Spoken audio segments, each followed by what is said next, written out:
기도하겠습니다. 지극히 높은 곳에서는 하나님께 영광이요, 땅에서는 하나님이 기뻐하신 사람들 중에 평화로다 말씀하시는 그 말씀의 울려 퍼짐, 그리고 그 찬양의 소리가 우리 모든 땅과 온 땅을 흘러 넘칠 수 있도록 역사해 주옵소서. 만왕의 왕이 되시고 만방의 주가 되시는 예수님께서 오셔서 이 땅에 성육신하심으로 우리에게 말할 수 없는 은혜와 참된 구원의 유일한 길을 펼쳐 보여주셨음을 믿습니다. 오늘 이 시간 이 날에 우리의 현장과 몸된 교회에서 동일한 은혜와 동일한 고백이, 동일한 찬양이 흘러 넘칠 수 있도록 주께서 역사해 주옵소서.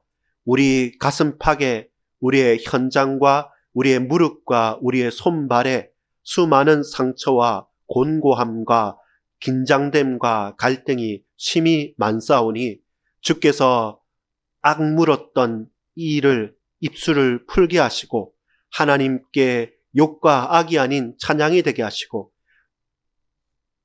꽉 쥐고 붙들고 흔들렸던 우리의 발과 손이 이제는 두 팔을 벌려 하나님 앞에 영광으로 찬양하며 아멘으로 고백하고 그 무릎을 꿇고 주께 경배하고 예배할 수 있는 예배자요, 전도자요, 참된 찬양의 사람들로 다시금 거듭날 수 있도록 이 시간 주님, 우리의 왕이 되시고 주인이 되사 우리의 온 가정과 가문과 몸된 교회에 역사해 주옵소서.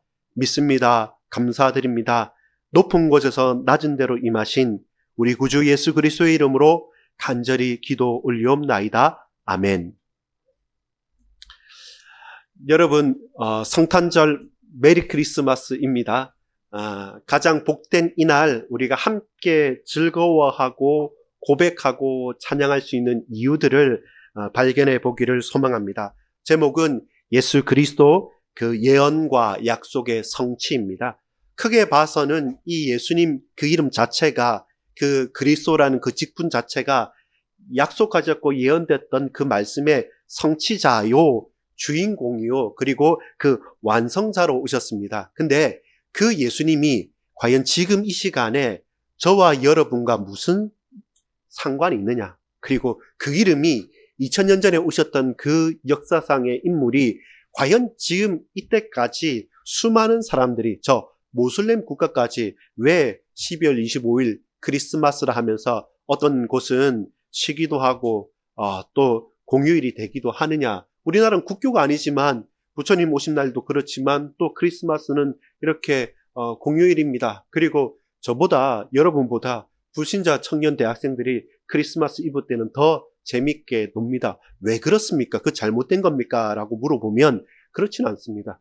예수님의 오심은 신자와 불신자를 막론하고 모든 인류가 기뻐해야 될 분명한 이유가 있기 때문에 적어도 그 이유를 알든 모르든 기뻐하는 것은 당연한 것입니다. 근데 저와 여러분은 그 이유와 가치를 알고 기뻐하시고 찬양하시고 그리고 큰 위로와 힘을 얻으시기를 간절히 소망합니다.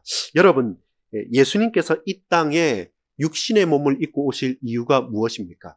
이 모든 종교와 좀 다른 게 그겁니다. 모든 종교는 사람의 육신과 정신, 그 혼과 그리고 육체를 분리를 시킵니다. 그래서 육체는 악한 것 내지는 부족한 것, 한계를 가지는 것, 그게 우리 삶의 경험입니다. 누가 그것을 제일 경험할 수 있습니까? 모든 사람은 다 죽는다는 사실 때문에.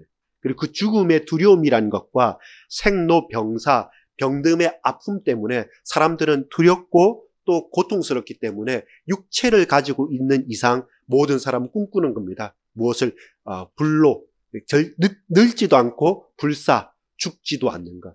그래서 고대로부터 지금까지 모든 영웅들이나 왕이나 제왕들이나 다 보면 불로초를 찾는다, 늙지 않고 죽지 않는 것에 대한 소망이 있고 거기에 대한 영화나 거기에 대한 책이나 거기에 대한 이야기들이 정말로 많습니다. 그래서 그리스 로마에는 아예 우리하고 똑같은 신들의 세계를 창조해 놓고 천상의 세계에서는 거기도 거기대로 있고 우리는 이 땅의 세계다. 이렇게 신들의 세계를 신화를 만들기도 합니다. 인간에게는 죽음이라는 것과 그리고 생로병사라는 것은 거부할 수 없는 겁니다. 그래서 항상 만들어내고 또한 바라보는 것은 뭡니까? 저 큰 산이 있고 큰 돌멩이가 있고 큰 나무가 있으면 우리는 죽고 또 죽었는데 저 나무는 100년을 가고 1000년을 가고 저 돌은 크니까 거기 앞에 사람은 빌게 되는 것이고 그것이 우상 숭배가 되는 것입니다. 근데 왜 이 말로 다 할 수 없는 여러 가지 잡신이 아닌 창조주이신 여호와 하나님께서 그렇게 한계가 있는 육체, 꼬집으면 아프고 찌르면 힘들고 뛰어다니면 피곤한 우리의 육체, 아무리 열심히 살아도 여러분 이틀 밤 사흘 밤을 새면 모든 사람은 잘 움직일 수 없어요. 그만큼 연약한 우리 육체를 왜 하나님께서 입고 오셨냔 말입니다. 그 이유가 뭐냔 말입니다. 거기에 대한 질문이 첫 번째 필요합니다. 그리고 오셨다 손 칠 때 그 오신 그 예수님 메시아 그리스도가 그 신이 과연 저와 여러분과 무슨 상관이 있느냐? 과연 오셨는가? 오셨다면 저와 여러분과 무슨 상관이 있기 때문에 우리가 이곳에서 지금 이렇게 예배하느냐라는 질문에 대해서 우리 꼭 답해 보기를 소망합니다. 여러분, 세 가지로 보겠는데요. 하나는 임하신 겁니다. 어떻게 임하냐면 내가 조건이 되기 때문에 내가 자격이 있기 때문이라는 것이 아니라 선물이죠. 근데 받을 자격이 없는 사람이 받는 것은 뭡니까? 생일이니까 생일 선물을 받거나 내가 뭔가를 잘해서 축하 선물을 받거나 졸업과 입학이기 때문에 이유가 있어서 선물을 주고 받을 수 있습니다. 근데 주고 받을 수 있는 자격과 그 내용과 그 기념일도 아닌데 우리가 갑자기 받았어요. 그게 뭐냐면 은혜라는 겁니다. 받을 자격이 없는 사람이 받은 것은 은혜입니다. 우리가 하나님의 은혜가 이 현장에 임했다는 겁니다. 이게 첫 번째 제일 중요한 것입니다. 두 번째는 뭐냐면 말씀을 풀어갈 건데요. 높은 곳으로 향해 가는 게 아닙니다. 사람들은 모두 다 향하는 곳이 바벨탑입니다. 계속 탑을 쌓고 성을 쌓고 높게 올라가고 싶은 것이죠. 그것도 제일 꼭대기층 펜트하우스에서 살고 싶은 게, 그리고 낮은 곳보다는 높은 제일 1인 지상 만인 지하에 있는 최고의 자리에 올라가고 싶은 것들이 사람의 꿈입니다. 근데 하나님께서는 높게 계신 하나님께서 이 땅에 낮게 임하셨다는 겁니다. 은혜로 임하셨고 낮게 임하셨다. 그리고 우리에게 있어서 제일 기쁨이 되는 것은 뭐냐면 이 은혜와 이 낮게 임하신 하나님을 모시고 맛보아 체험한 사람들은 전부 다 고백합니다. 무엇을 고백하냐면 자기를 자랑하거나 다른 사람을 의지하는 것이 아니라 기뻐했습니다. 죽을 것 같은데 악소리가 나는데 그때 감사하고 그때 찬양을 했습니다. 그거는 왜 그랬을까요? 이 세 가지를 우리가 잘 살펴보도록 하겠습니다. 즐거움으로 임했습니다. 이를 악물고 손을 꽉 쥐고 바둥바둥 우리가 어떻게 하면 열심히 살까라는 게 아니라 이제는요, 여러분 손을 펴고요. 이제 저와 여러분의 긴장을 풀고 우리가 할 수 있는 것은 내 힘으로 최선을 다해서 뭔가를 목표를 향해서 다른 박질에 뛰어가는 것이 아니라 주께서 내가 너와 함께 하겠다. 내가 너를 붙들겠다. 내가 너와 네 가정을 세우겠다. 내가 너를 지키겠다. 그리고 내가 네게 너와 함께 은혜로 베풀겠다라고 하는 약속 가운데 우리가 할 수 있는 것은 최선을 다해서 뛰어가는 것이 아니라 잠잠히 하나님의 은혜를 목도하면서 제대로 보면서 기쁨으로 감사하고 찬양하는 것이 우리의 고백이고 저와 여러분이 이 성탄절에 꼭 붙들어야 될 것입니다. 여러분, 예수님께서 갑자기 오셨습니다. 예언은 했지만 사람들이 예상은 했냐면 예상을 못했습니다. 근데 그 징조는 있었어요. 그게 여러분 마태복음이나 또 요한복음이나 마가복음은 이 족보에 대해서 말을 하지만 그 예수님의 탄생에 대해서는 굳이 그렇게 집중하지 않습니다. 주로 여러분 성탄절 때 왜 이 누가복음의 말씀을 많이 인용하고 또 본문으로 삼냐면 누가는 의사였습니다. 의사였고 누가는 저 이방인이었습니다. 그리고 누가가 이 편지를 보내는 대상자도 이방인 데오빌로 각하였습니다. 그러면 유대인들에게는 다른 소리가 필요 없어요. 아브라함과 다윗의 자손 예수 그리스도의 세계다 하면서 족보를 쫙 말하면 이분은 아브라함과 다윗의 족보로 오신 왕족이구나 이렇게 하면 뭐 어떻게 태어났느니 이거에 큰 관심이 없어요. 거기에서 끝나버립니다. 더 이상 설명이 필요 없는데 이방인들 입장에서는 아니 사람인데 이 사람을 신이라고 하고 이 사람이 대단한 능력을 행하였다고 이 사람 때문에 어떻게 이런 기적적인 일이 일어나느냐라는 것에 대한 질문은 누가나 그리고 데오빌로에게는 질문거리였다는 겁니다. 그래서 찬찬하게 그냥 사람이 아닙니다. 그러면 누구냐? 이분은 하나님입니다. 에이, 어떻게 하나님이 사람의 몸을 입고 오느냐? 헬라인들 그 입장에서는 그건 말이 안 되는 소리니까 그러니까 누가가 찬찬히 푸는 겁니다. 사실은 이것은 약속이었습니다. 예언이었습니다. 그 예언의 약속이 성취가 되는데 갑자기 왔다고 생각하지만 아닙니다. 그때 전에 이미 하나님께서 세밀한 작업들을 하셨습니다. 누구를 통해서요? 하나님의 은혜를 입은 사람들을 통해서 하나님께서 말씀을 하셨다는 겁니다. 사전 정지 작업이 있었다는 겁니다. 그가 누굽니까? 사가랴의 아내 엘리사벳이었습니다. 엘리사벳은 나이가 많은 할머니였습니다. 근데 이 엘리사벳이 갑자기 임신을 하게 됩니다. 그것도 도대체 지금 같으면 여러분 지금도 만 30세 이상은 의학적으로는 노산이라고 합니다. 또 위험하기도 하고 관리를 잘해야 되는데 훌쩍 폐경이 넘어온 그 할머니가 임신을 잉태를 했다고 하니까 서로 믿지가 않았어요. 그 대제사장인 사가랴도 엘리사벳도 믿지 않았고 그래서 이가 임신한 것은 불가능한 것이죠. 과학적으로 설명이 안 되는 거고 또 그렇게 했을 때 문제는 출산을 하다가 지금하고 다르게 그때는 여러분 몇십 년 전만 해도 많은 분들이 죽습니다. 태아도 죽기도 하고 산모도 죽기도 합니다. 근데 그것 가운데 노산이다, 뭐 쌍둥이다, 또 특별히 좀 어렵다라고 한다면 그게 사는 게 아니라 죽는 거기 때문에 그 개인에게 임하였던 두려움과 공포와 다른 사람들이 바라보는 눈길들을 봤을 때 여러 가지가 고민이 되는 거죠. 왜? 모든 사람들이 다 아는 사가랴 제사장 가문의 또 엘리사벳이었기 때문에 도저히 이건 이상하다. 저 뭔가 문제가 있다라면 우리가 보지 못한 것, 듣지 못한 것, 어색한 것 하면 우리는 뭐라고 말합니까? 손가락질합니다. 비슷한 사람끼리 얘기가 되지 서로 다른고 특별한 거면 아주 뛰어나버리면 두려우면 거기에 굴복하지만 보니까 한두 개 애매하다 그러면 손가락질하는 게 사람의 습성이거든요. 그렇게 엘리사벳이 딱 나와 있었고 두 번째 그 가운데 이제 하나님의 은혜를 입은 여인 누굽니까? 마리아가 있는 거죠.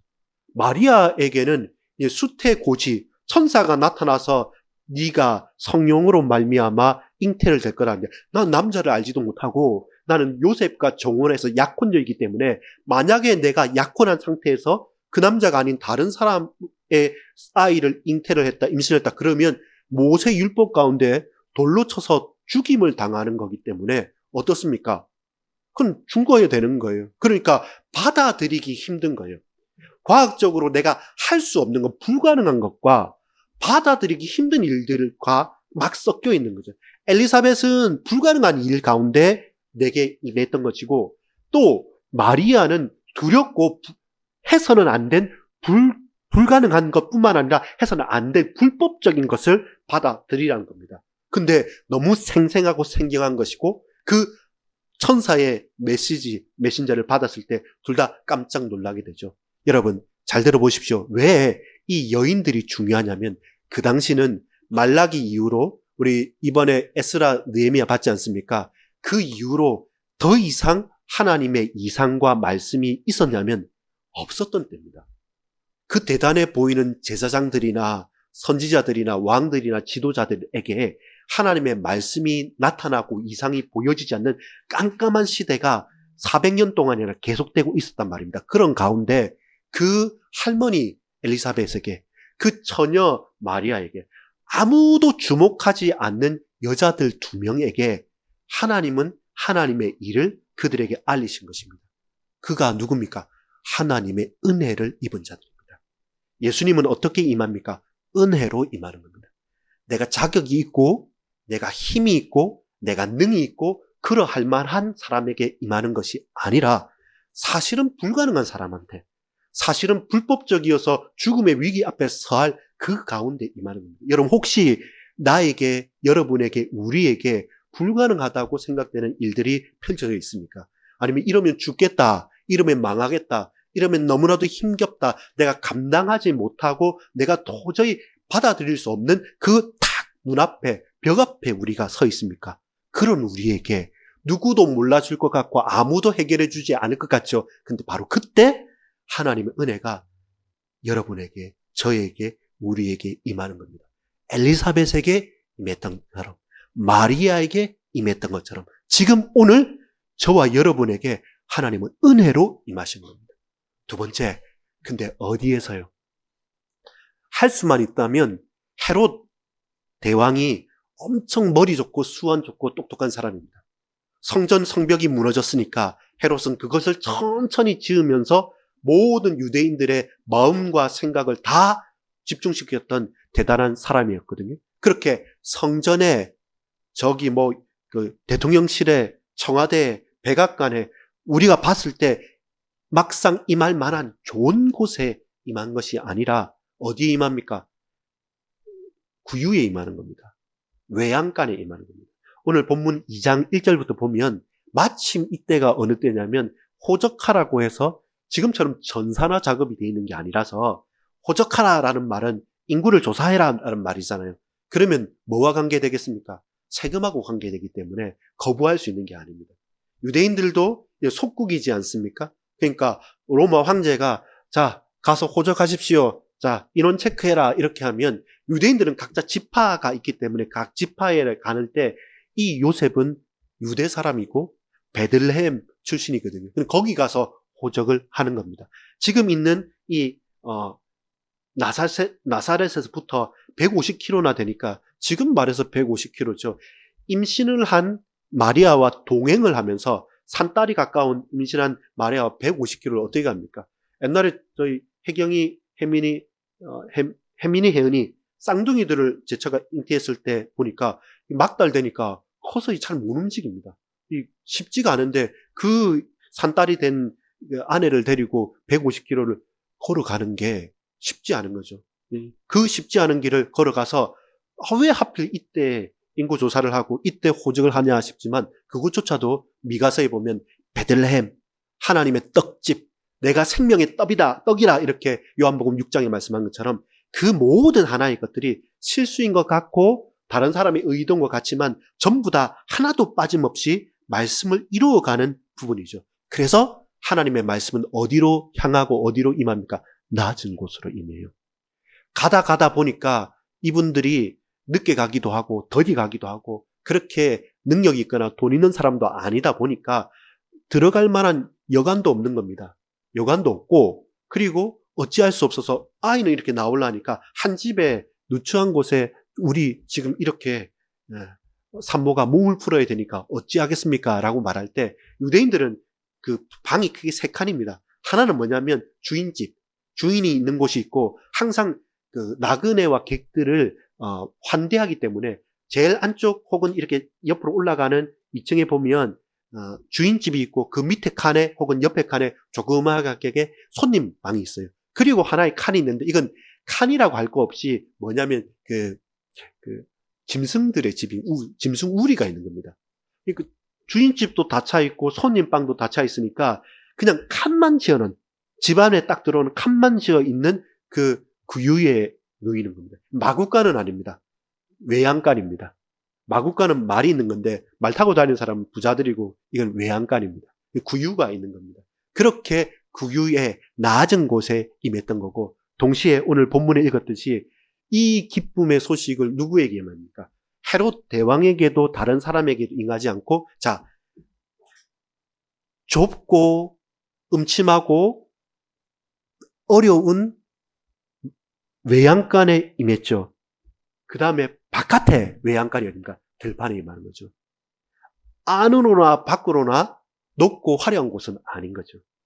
크고 넓은 집도 편안한 집도 아닌 것이죠. 두 번째는 뭡니까? 넓은 외양간은 아닙니까? 목자들한테 임하는 거죠. 목자들, 목동들, 힘 있는 사람들입니까? 이때가 보면 8절에 보면 그 지역의 목자들이 밤에 밖에서 자기 양떼를 지키더니, 논란이 있는 게 예수님 태어나신 날은 절대적으로 12월 25일은 아닙니다. 주로 목동들이 양을 치면서 밖에 있었다는 건 건기 때거든요. 그러면 적어도 3월에서 9월 사이의 어느 날입니다. 이 날은 기념해서 지키는 날이지 이 겨울에 임하는 것은 아닙니다. 예수님의 탄생하는 날짜는 정확하게 모릅니다. 정확하게 모르고 확실하게 고백하자면 약 3월에서 9월 경입니다. 밖에서 목동이 양을 칠 수 있는 일. 다만 이 날에 지키고 기념하는 게 다른 것인 것이죠. 이걸 생각해야 됩니다. 장소는 어디냐면 내부적으로는 거들떠도 보지 않고 사람이 임하거나 산모가 몸을 풀 수 없는 짐승우리 옆에 한켠에 임했던 거죠. 누가요? 왕이. 가짜 왕은 헤롯 왕은 헤롯 궁전에 있고 하나님보다 높아지려고 만들었던 로마의 황제는 화려하게 황궁에 있지만 진짜 구원자, 약속하신 만왕의 왕은 가장 낮은 곳에 오셔서 그 짐승우리에 놓였다는 겁니다. 그리고 그것을 아는 사람도 저 대단하고 박사학위 많고 뛰어난 사람들, 똑똑한 사람들이 깨닫고 아는 게 아니라 저 나중에 나올 동방의 박사들이나 그리고 처음 그것을 안 사람들은 누구냐면 저렇게 안쪽의 외양간이 아니라 바깥쪽 들판에 양을 치던 그 목동들에게 하나님께서 먼저 알리시고 보이시는 겁니다. 그렇습니다. 그래서 지금 여러분, 내가 우리 집도 있어야 되고 차도 있어야 되고 뭣도 있어야 되고 저것도 있어야 되고 다 갖춰졌을 때 이만할 때 예수 믿는다? 아닙니다. 높거나 낮거나 어느 곳이나 어느 때나 무엇이든지 하나님은 저와 여러분과 항상 함께 계신다는 겁니다. 임마누엘일 것이죠. 낮은 곳으로 임하십니다. 은혜 받은 자, 은혜 받을 자에게 임하셨고 그곳이 내부적으로나 외부적으로나 아무도 거들떠 보지 않는 외양간과 구유와 같은 그 들판과 그 셋집 작은 방 안에도 하나님께서는 우리와 함께 하십니다. 그래서 예수 믿는다는 것은, 복음을 안다는 것은 젠체하는 것 아닙니다. 저 대단한 사람이 저 예수 믿어서 축복받았다. 그것이 아닙니다. 그것은 결과로서 그럴 수도 있고 아닐 수도 있고 성경적으로 보자면 차라리 더 아닌 경우가 훨씬 더 많습니다. 그래서 낮은 곳으로 임하시기 때문에 저와 여러분의 모든 환경과 형편과 처지에 하나님 알고 그곳에도 함께 하신다는 것입니다. 낮은 곳으로, 더 낮은 곳으로 임하셨습니다. 그래서 저와 여러분이 높은 곳에 그렇게 마음둘 이유가 없습니다. 우리가 뭔가를 더 얻을 수 있고 뭔가에 더 축복을 받았다. 그러면 저와 여러분이 누리고 감사함으로 나눠줄 수 있는 게 내게 주어진 사명이지 그것 자체가 목적이 돼서 우리 하나님은 낮은 곳으로 임하는데 저와 여러분은 하나님 싫고 나는 높은 곳으로 가겠다. 그것은 우상 숭배와 다름이 없는 것입니다. 결론적으로 같이 말씀을 정리하면서 말씀드립니다. 근데 놀랍게도요. 다 특징들이 뭐냐면 특징들이 성령에 충만하여서 이들이 찬양을 했다는 겁니다. 보세요. 이 사람들 불가능한 형편이죠. 불법적인 형편이죠. 좋고 편안한 그런 거 아닙니다. 낮고 아주 낮은 곳에 있는 목동들이고 그리고 여간방 하나 얻을 수 없었던 요셉과 마리아였습니다. 근데 이 모든 사람들이 한 가지 공통된 특징이 뭐냐면 싹 다 찬양을 했어요. 놀라운 찬양을 한 겁니다. 여러분 읽어보면 누가복음 1장에 보면 마리아의 찬가가 나오고요. 비천함을 입은 여종을 하나님께서 돌아보셨다. 엘리사벳도 찬양을 하고 나중에 사가랴도 찬양을 하고요. 이 목동들도 천사들의 노래 소리를 듣고 그들도 찬양을 합니다. 놀라운 것입니다. 그러면서 그들에게 동일하게 말하는 게 뭐냐면 엘리사벳이 그 복중에 누가 있었습니까? 세례 요한을 먼저 잉태했거든요. 마리아가 딱 들어오는 거 보니까 복중의 아기가 성령이 충만하여서 뛰놀았고 그 엘리사벳도 성령이 충만하여서 그 복중에 있는 아이와 그 여인은 복이 있다라고 고백이 되어진 것이죠. 그리고 마리아도 찬양하죠. 그럼 뭐냐면 결국에는 인생의 결론은 뭐냐면 감사와 찬송이어야 됩니다. 감사와 찬송이어야만 우리의 인생의 결론이 나시는 것이고 누구와 비교하거나 아니면 누구 위에 군림하거나 뭔가 더 많은 것을 찾으려고 한다면 항상 우리는 반대로 하나님께서 함께 하시는 현장과는 유리되거나 또는 저와 여러분이 차단당할 수밖에 없습니다. 모든 사람들 하나님의 은혜를 입고 그 은혜의 임함을 깨달은 사람들은 싹 다 찬양을 합니다. 보세요.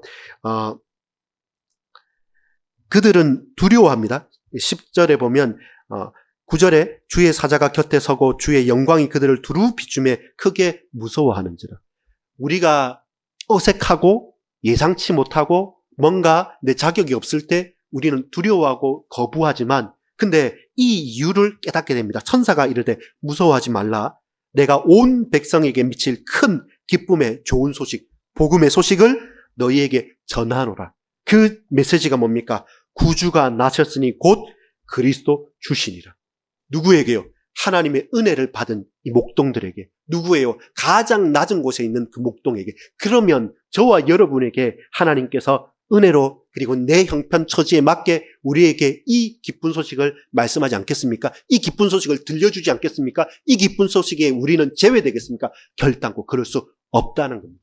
그래서 그 목동들이 그 천사들의 소리와 찬양을 듣고 그들도 동일하게 고백하면서 이것을 소문을 내게 되는 것이죠. 13절 호련히 수많은 천군이 그 천사들과 함께 하나님을 찬송하여 이르되 지극히 높은 곳에서는 하나님께 영광이요 땅에서는 하나님이 기뻐하신 사람들 중에 평화로다.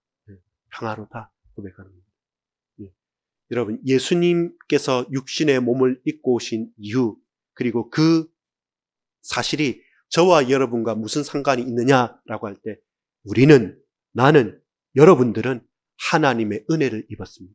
그래서 은혜 입은 나에게 우리에게 하나님께서 예수님께서 임하신 것입니다. 지금 여러분 아픔의 자리에 있습니까? 고통의 자리에 있습니까? 답답한 자리에 있습니까? 가장 낮고 낮은 그 땅의 그 외양간에 임하셨던 우리 주님은 지금 저와 여러분을 버려두지 않으십니다. 내가 있는 그곳에 나도 있기 싫지만 나보다 더 낮게 그곳에 임하셨습니다. 그래서 저와 여러분이 할 수 있는 것은 원망, 근심, 걱정, 환난, 핍박 다 던져버리고 감사와 찬양을 할 수 있는 겁니다. 내 편에 답이 있는 것이 아니라 하나님 편에 답이 있는 겁니다. 그래서 결론적인 부분에 보면 그리스도 예수 안에 거하는 겁니다. 자, 보세요. 따라합시다. 코람데오. 하나님 앞에서. 왜 그렇습니까? 하나님은 은혜로 임하셨기 때문에 우리는 하나님 앞에 서는 겁니다. 코람데오. 항상 여러분, 내가 하나님 앞에 서겠다. 왜 그렇습니까? 자격이 아니라 은혜이기 때문에. 두 번째입니다. 따라합시다. 임마누엘. 저는 형편이 이런데요. 나는 자격이 없는데요. 나는 이렇게 비참한데요. 나는 이렇게 낮은 데 있는데. 아니죠. 그보다 더 낮은 자리에 하나님께서 임마누엘, 내가 너와 함께 하겠다. 그게 임마누엘의 약속입니다. 세 번째입니다. 따라합시다. 성령 충만. 그들의 공통점이 그거였습니다. 도저히 불가능한 것 같고 불법적인 것 같죠. 근데 그렇지 않습니다. 모든 자가 남녀노소를 막론하고 예수님을 만난 자, 그리스도를 체험한 자, 하나님의 자녀된 자는 성령 충만한 가운데 감사 찬양할 수 있습니다. 하나님께서 그 고백을 저와 여러분들에게 허락해 주셨습니다. 코람데오로 은혜로 임하시는 하나님을 고백하십시오. 임마누엘로 지금도 가장 낮은 곳에 함께 하신 주님께서 나와 우리와 항상 함께 계십니다. 마지막으로 우리가 할 수 있는 것 딱 한 가지가 있다면 성령의 충만함을 받아서 하나님을 높이십시오. 찬양하십시오. 성령 충만은 이런 오해하면 안 됩니다. 뭐 대단한 게 아니라 우리가 어떤 형편처지에서든지 하나님을 알고 믿고 고백하면서 감사로 찬양할 수 있다. 그 사람은 성령 충만한 사람입니다. 저와 여러분 그 성령 충만한 사람으로 이 성탄절을 누리고 고백하기를 소망합니다. 코람데오 임마누엘 성령 충만. 은혜로 임하시고 낮은 곳으로 임하시고 성령의 충만함으로 임하시다. 찬양할 수 있도록 저와 여러분과 함께 하시는 우리 주님의 우리 성탄절의 매일의 축복이 열려지고 펼쳐지기를 간절히 소망합니다. 같이 기도하겠습니다. 아버지 하나님 감사합니다. 천사들이 찬송하기를 가장 지극히 높은 곳에서 하나님께 영광이고 땅에는 하나님이 기뻐하신 사람들 중에 평화로라 말씀하셨습니다. 이 영광과 평화가 우리 개인과 가정과 가문, 우리 현장과 몸된 교회와 우리의 일평생에 하나님 임마누엘로 코람데오로 성령 충만함으로 임할 수 있도록 역사해 주옵소서. 우리 모든 반석의 권속들 지금 육신적으로 연약하거나 또 각자 형편처지의 어려움과 공고함 가운데 있으나 성탄절의 축복을 이 기쁜 복음의 소식을 충만하게 누릴 수 있도록 역사해 주옵소서. 믿고 감사드립니다. 예수 그리스도 이름으로 간절히 기도합니다. 아멘.